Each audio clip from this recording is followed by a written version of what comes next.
Yun,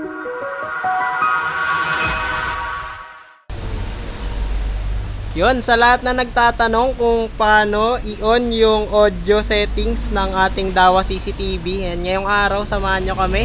Turo namin sa inyo kung paano i-on yung settings ng audio camera. Yan, sa mga nag-order po sa amin ng camera ni Dawa na with audio, ito po yung settings na kailangan yung gawin para po ma-on yung audio recording.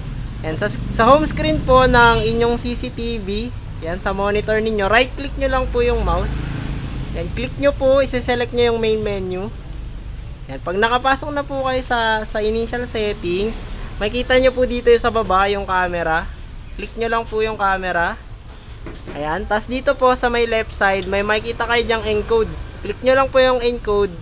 Tas kapag ganito na po yung nakita nyo sa screen, click nyo po yung more. Ayan, then i-on nyo po yung audio.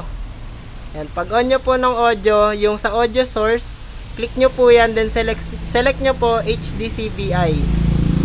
Click OK. Sa baba naman po, may makikita kayong copy to.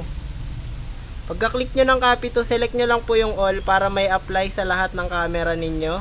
Click OK, then click apply.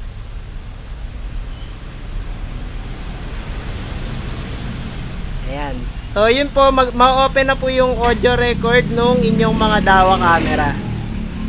Ang galing! Ang galing! Sa mga gusto bumili o mag-order sa amin, meron po tayong laptops, desktop o PC, monitors, at CCTV. Pwede po kayo mag-visit sa amin, meron po tayong physical store. Located lang po kami sa San Jose del Monte, Bulacan, Tungko. Katabi po kami ng Land Bank.